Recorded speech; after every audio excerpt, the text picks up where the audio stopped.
The G bombs stands for greens, beans, onions, mushrooms, berries, and seeds. And the point I'm making is that we can look at any food individually and see its anti-cancer power. But when we put together a dietary portfolio that includes all these foods every day, that's when we're able to disease-proof the body against cancer.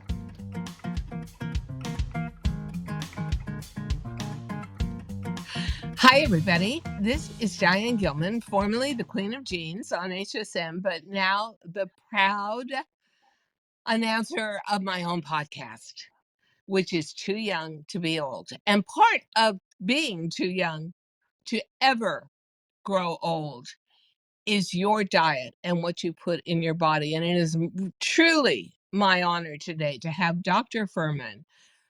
Seven best-selling books on nutrition, New York Times bestseller list. Eat for Life, Eat to Live, and it goes on, and they're all informational and they're all topical.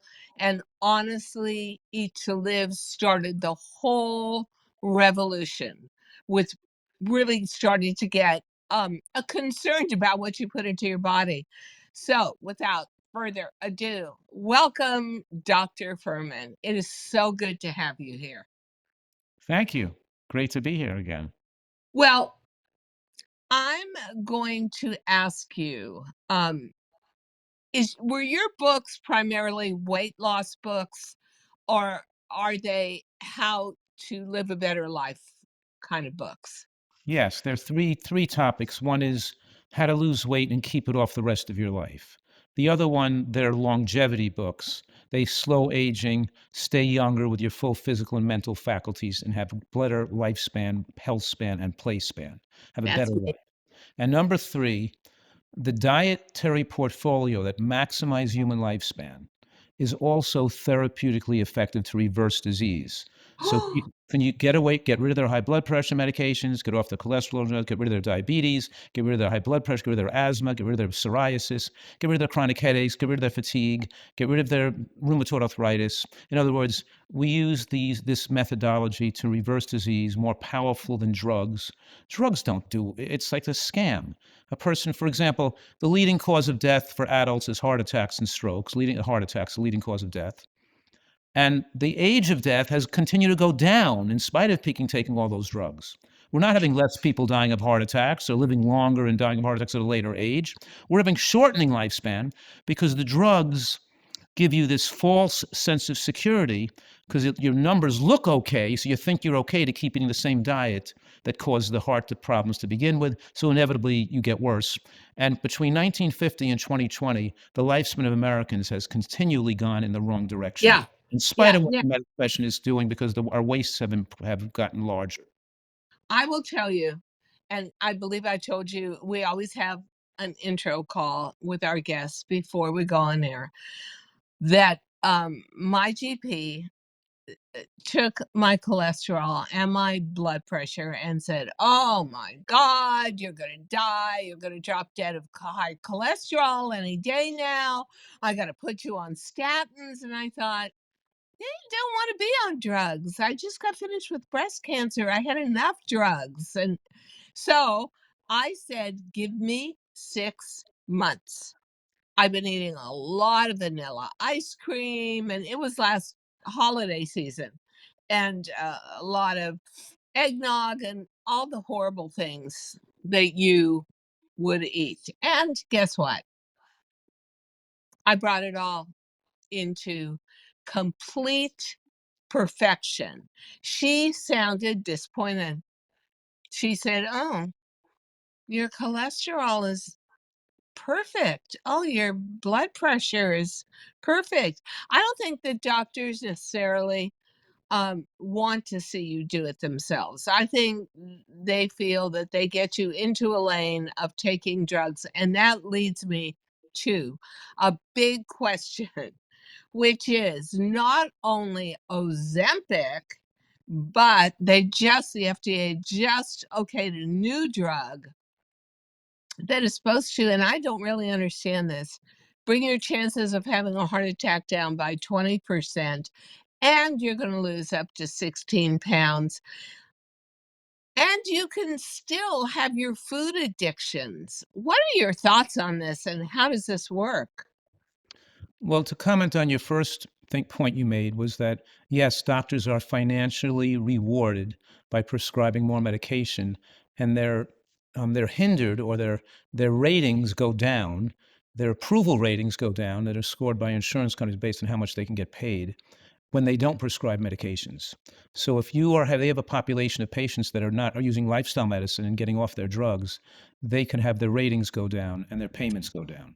Unbelievable. They're encouraged to be more prescribers. Number two, the other point you're making is that when drugs first come out, there's a lot of big hoopla how great they are. Look at Nexium, Prilosec, these drugs for acid reflux, and they now are linked to higher heart attack rates. The drugs for osteoporosis cause atrial fibrillation and jaw necrosis. The statin drugs cause diabetes and weight gain.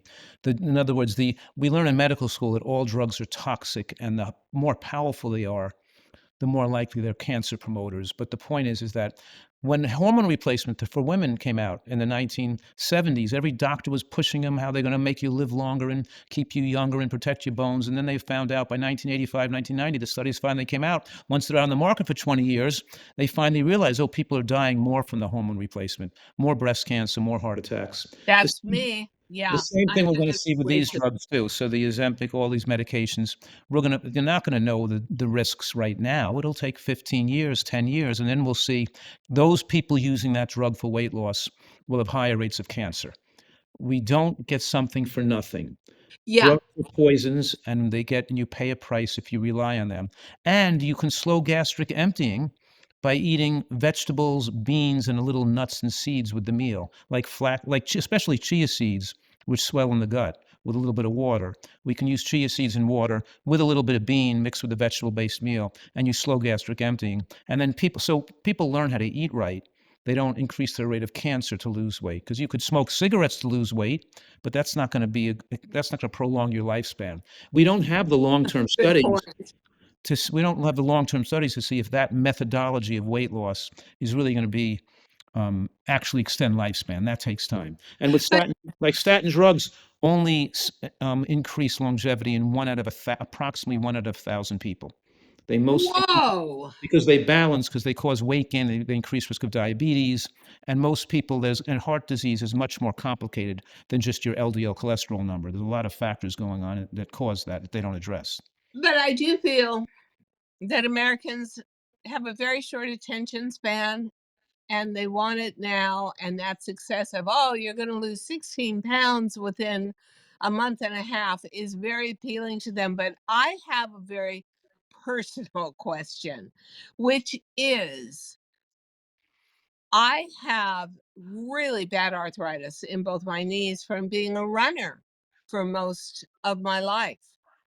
And you mentioned earlier in this podcast that you could give a diet to somebody like me that would perhaps alleviate a bit of my arthritic condition, because I'm really fighting at this point not to have knee replacement. I want to work it out. So the only thing I did was give up as much as I could gluten, and then somebody just recently said to me, "Well, you should really," because I love salt.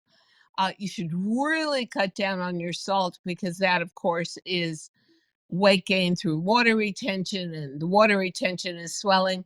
I'm asking you, is what can I do? What can I do with my diet that's going to help me with the physical therapy I'm going through and possibly improve my condition, which is Certainly, pretty painful? certainly taking out gluten is not going to help. That's just silly. 1 in 50 people might be sensitive to gluten. That wouldn't be a cause of osteoarthritis. Really? Okay. In any case, the first thing people should do is read my book, Eat for Life. I know it sounds self-promoting, but it's not making one change like adding flax seeds or taking fish oil. It's doing the whole program that reduces inflammation in the body, and you have to eat right. And that means you have to cut out processed foods. And salt, like you're mentioning, does not just raise blood pressure and increase intravascular volume. It increases risk of stomach cancer, but it weakens the interior lining of blood vessels, and it suppresses immunity. It suppresses your immune function. So you're actually having more rate of cancer. You're aging faster. You're aging your blood vessels. You're increasing risk of hemorrhagic stroke. We're talking about osteoarthritis of your knees. The place we look first is your feet. We check you not have pronated feet and give you an orthotic and an inner heel wedge to make sure your feet are right balanced. It's not related to exercise like being a runner or a basketball player or a soccer player. There's no relation to sports and arthritic pain or how much you ran. It's whether you ran in proper alignment. If your foot is pronated and you exercised, it puts more wear and tear on the inside of your knee. So it has to do with the structure of your feet and legs. We'd align your feet and legs right. Obviously, your weight plays a role, but the biggest factor in it is inflammation and blood flow. Those are the biggest factors. And joint deterioration and cartilage deterioration is a sign of decreased blood flow and atherosclerosis. It starts in the back of the joints, then it moves to the heart secondary. So we got to get the blood flow increased. We have to get people off all animal fats and oils and move them on as a source of fat from nuts and seeds and avocado, not oils and animal fats, which cause sludging of the blood, which means the red blood cells stick together like a stack of coins, and it can't get into the microcirculation. You can't have the blood sticking together, the sticky blood. So you're right, sugar, oil, animal fats. We have to get a person eating G-bombs, the greens, the beans, the onions, the mushrooms, the berries, the seeds, structurally align the leg properly. And then we use a machine that I have this machine at my retreat. It's where you're treating people's knees who have problems like that, or hips, or frozen shoulder, or Achilles tendonitis, or plantar fasciitis. We get them walking again. The machine breaks down scar tissue, takes out the calcifications, and heals the cartilage. It's called Soft Wave TRT. I'm like a promoter for the company, but Is that red light? no, it's like how you heard of lithotripsy to break up kidney stones. This has a Yes. it has a wave. It has a bubble handle filled with water with fluid, and you put the fluid against the skin, and it pulsates with an electrical and physical shock to break up calcifications in scar tissue and stimulate stem cell regeneration of the cartilage. And people could look on their website and put their zip code in and find a provider that's close to them. You don't have to come to San Diego to have me do it for you. There are providers all over the country for this. And before people consider surgery for almost any problem, shoulder injury or a torn meniscus or an ACL rip or or a sprained ankle, whatever they're considering surgery for, carpal tunnel, don't do carpal tunnel surgery. This works so we have people who follow the diet, lose the weight, get in health, use the shockwave, their carpal tunnel is gone, they cancel their surgeries. So you don't do surgery, you do it's called soft wave TRT.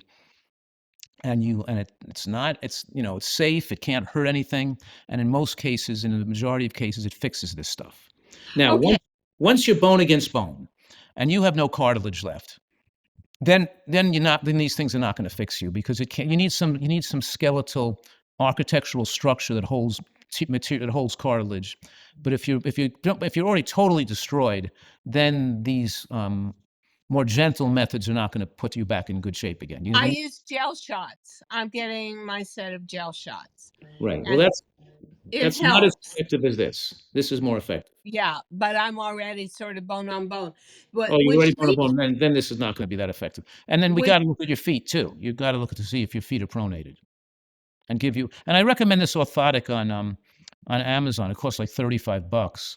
I recommend Power Step Pinnacle Max for people who are pronated, which is about 60% of the population is pronated. Their feet fall in, and you get this, and you put my it. feet fall in. They say I have flat feet, but I Yeah, and you think put it into those are a good quality pair of cushioned shoes, like a good running shoe, and you pull out the line, you put this in, and sometimes I add an inner heel wedge under the powers to pinnacle max to help lift up the inside of the foot to keep the person in neutral alignment. So we're very much making sure the alignment of the body is proper too.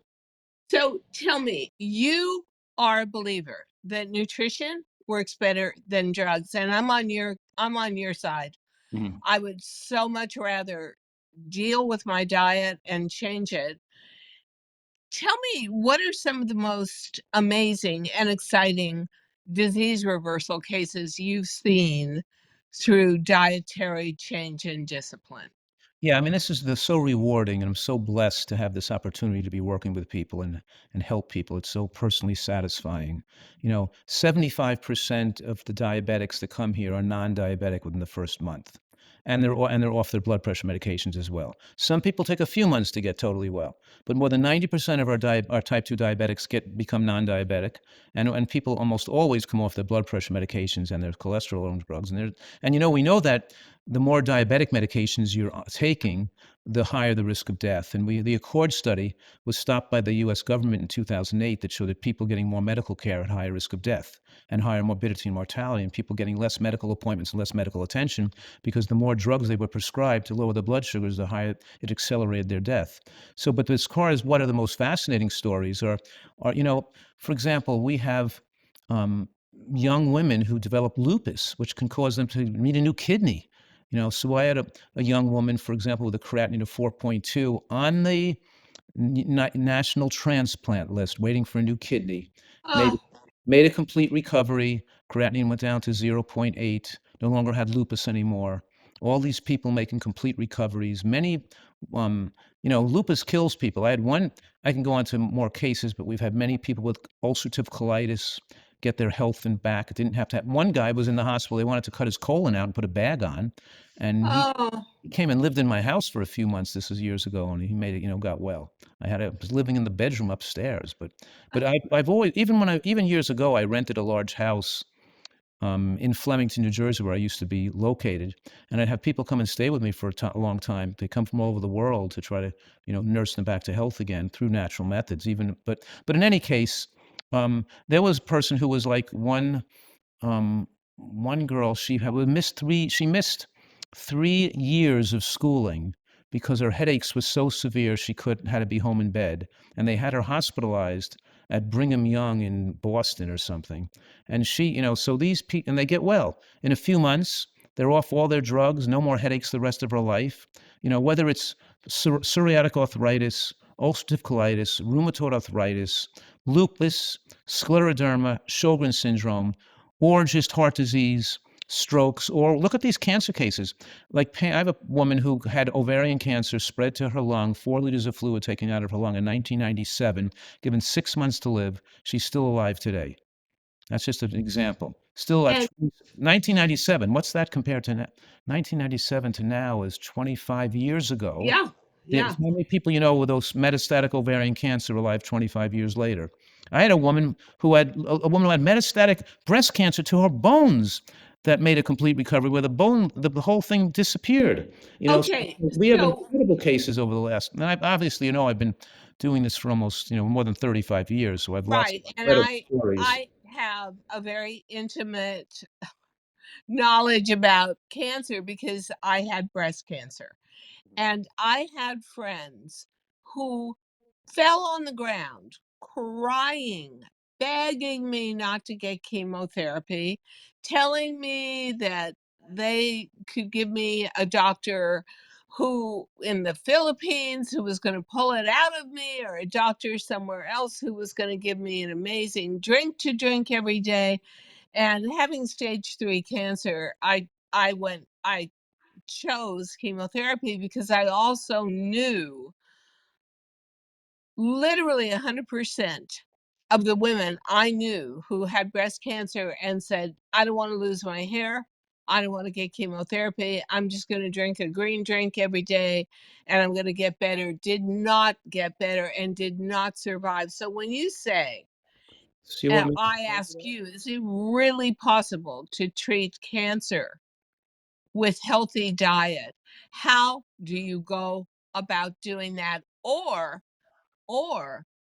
like in my case, could you couple me going through chemotherapy and radiation, and you add a healthy diet, knowing there's all these restrictions from chemotherapy and losing your immune system, how would it work that you would give a diet to someone like me who went through 8 months of chemotherapy? Okay. The first thing we have to put into context is that chemotherapy doesn't work for postmenopausal garden variety breast cancer.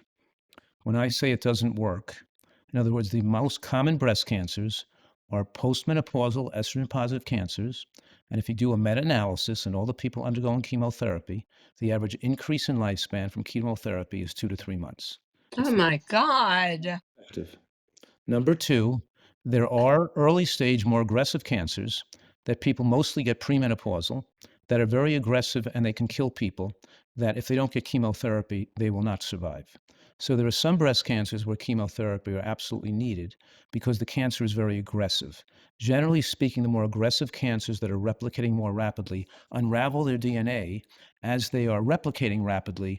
When the DNA unravels, they're more exposed to be damaged from the chemotherapy. So the more aggressive cancers, chemo is more effective for. For slowly growing cancers, and many people with postmenopausal breast cancer don't die of their breast cancer. They die of heart attacks or something else. So the cancer is so slowly growing, they're never going to die of the breast cancer. Just like the major cause of death in men with prostate cancer is heart attacks. It's not even the prostate cancer, because a higher chance of dying of a heart attack than there is of the prostate cancer, because the prostate cancer grows so slowly.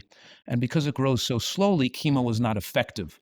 Chemo is only effective based on how fast the cancer is growing. More severe cancers growing more rapidly, chemo is effective. More slow growing cancers that don't likely to kill you, chemo is less effective. Now, um, let's say you have an aggressive cancer where you absolutely needed cancer because it was replicating rapidly. Then what happens is the cells that escape, and those cells that escape and aren't killed by chemo are ones that will kill you when the cancer comes back 5 or 10 years later, because those cells are harder to kill now because they escaped the chemo. They're resistant to chemo to begin with. So this is where nutritional excellence can enable the immune system to seek out and destroy, called apoptosis of escaped cells, where that the chemo did not kill. See, the nutrition of the diet can't go in there and destroy the whole mass. There's too much of a cancer load for the immune system, even if they're eating super healthy. So surgically removing the mass is still necessary or valuable. Chemo is sometimes useful, but most cases, like I said, most breast cancer, it's not useful. Most common breast cancer, it's not significantly useful. The benefits are so slight. But here's when the benefits are slight or not even there, that's when nutrition wins the roost. It wins by 1,000-fold more effective. But you still have to remove the primary mass. You still have to undergo surgical resection of the cancer. And then because the nutrition enables the immune system to take care of stray cells, but not clusters of cells that have formed tumors or masses. So it depends on what type of cancer and how advanced it is. So if the mass has already formed tumors and masses, those have to be treated, and then chemo can get the stray cells. If it hasn't formed, if it's one tumor that hasn't escaped or detected, then you just remove the main mass and you do nutrition. If it's a rapidly Yeah. growing cancer that's growing very fast, then you got to do chemo, and then you of course do nutrition with the chemo to get stray cells that would have escaped chemo. But, and of course, you know Mm. that you don't get that answer when you go to get treated. It's if you don't get chemo, you are going That's to right. perish. You And so get- question you never question any of it. I gave up dairy because it has a lot of estrogen in it from what they give cows and stuff, and I gave up red meat, and I never had to give up alcohol. I don't even like it, and I didn't smoke. But, for most major diseases in America, when you go to a doctor, you are never given a dietary alternative to even help yourself along. But I could talk to you forever, but we sort of have to wrap this up, and I'm going to ask you one last question. You talk about G bombs, and those are your big dietary points to helping yourself along. Could you very briefly name, I think you said there were 5 of them or 7 of Yes. them? Six of them. Could you list each one of them and the primary effect before we have to end this truly fascinating podcast? Sure. The word G bombs, BOMBS, stands for the 6 foods with the most scientific research to show they can prevent the body from getting cancer. Those the most longevity promoting, but the most cancer effective foods. And each one of them looked at individually is radically protective against cancer. For example, a study on women who had breast cancer, followed for a decade, who had a little bit of flaxseed, a little bit of lignin from flax, and they had a 71% decreased risk of dying over that 10-year period compared to women who didn't have the lignin from flax. And that was just a third of a milligram of lignin when a teaspoon of ground flaxseed has 7 milligrams in it. And that was women given it already had cancer. You start younger in life, it has more powerful effects. And they weren't even doing the whole diet. They were just doing the one thing. The point of Okay, so is that chia seeds? Do those fall into the flaxseed thing? Because both chia seeds and flax seeds are rich sources of the anti-cancer lignins. okay. We've got to grind them to get the most benefits. The flax seed has more lignins than chia seeds do, but I recommend people use both. But the G bombs stands for greens, beans, onions, mushrooms, berries, and seeds. And the point I'm making is that we can look at any food individually and see its anti-cancer power. But when we put together a dietary portfolio that includes all these foods every day, that's when we're able to disease-proof the body against cancer. We have our salad every day. We have our cooked green vegetables every day. We have our oats or grain with the flax seeds or chia seeds and a cup of berries in the morning. We have a soup with the onions and mushrooms and beans in it. The nutritarian diet doesn't only utilize G bombs in the diet, obviously, but we utilize these foods in forms that allows them to get maximum immune system strength so we don't get pneumonia, dementia, and cancer. And the form, for example, we eat a lot of lettuce and raw cruciferous like arugula and baby bok choy or baby kale or microgreens or sprouts, and we chew it very well. And we also use that stuff and cooked it in wok. We're using shredded onion, shredded red onion or scallion on the salad, and we're using a dressing made from nuts and seeds, such as a navel orange blended with cashews, toasted sesame seeds, and some blood orange vinegar and lemon, or a garlicky tomato sauce mixed with almonds and black fig vinegar. You see, the nutritarian diet uses the fat comes from a whole food that protects against cancer, like nuts or seeds, not pouring oil on your food or by eating by eating animal fats. So our fat comes from a different source, and we're eating the fats, this beneficial fats, with the vegetables to facilitate the absorption of these anti-cancer phytochemicals. So it's a diet designed for people who really want to be protected. And it doesn't just protect you against cancer, it protects you against heart attacks, strokes, and dementia too. And it also keeps us younger and more physically fit, you know. And it seems crazy to me that more people don't do that because I know people, friends of mine, who are addicted to doctors. And whatever the doctor says, they feel really protected taking a new drug. But I don't know any doctors really that ever advocate diet Gee, over a drug or even well, diet along with there's the this drug. new specialty in medicine, new specialty called, it's a board certification in lifestyle medicine. And the American College of Lifestyle Medicine certifies doctors in lifestyle medicine. I was one of the founding members of these physicians. There's now thousands of these physicians across the country, including in New York City. Eric Adams got rid of mayor got rid of his diabetes using the diet style. Yeah, and he was really heavy too. And Yeah. he put a lifestyle medicine office with lifestyle medicine doctors in every hospital in New York City, paid for by the insurance companies and Medicare. So Yeah, we're but so let me tell you what, doctor, it's spreading. There's more doctors doing this. I know it's only but 1,000 doctors right now, but there are more doctors being cooked, coming on board.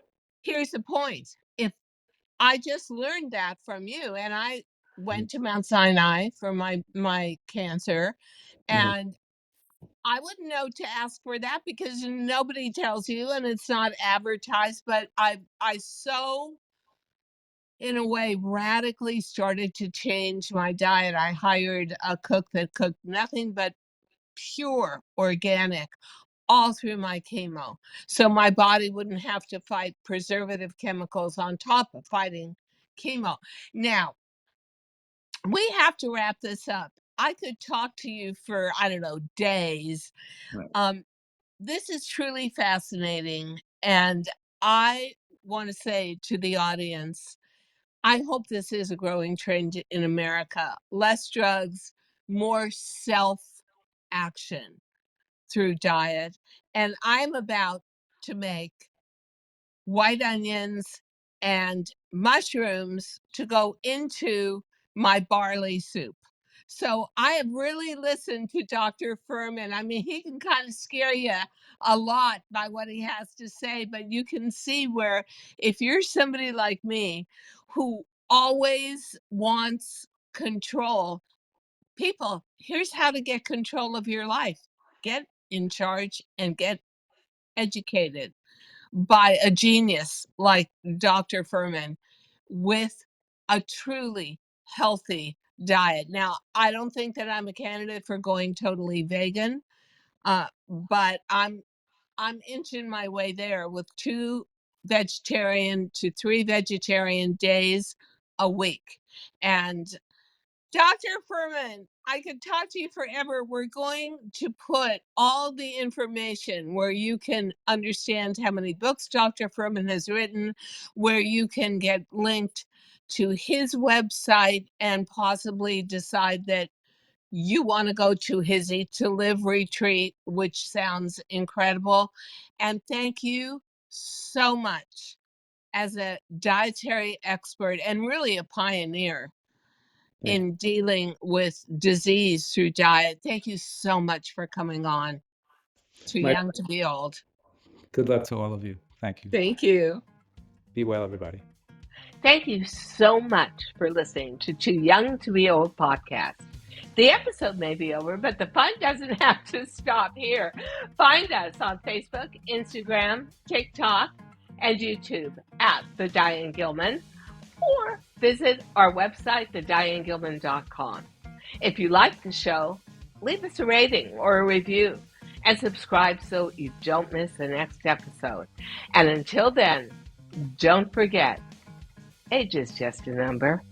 Together, we'll prove that we are all too young to be old.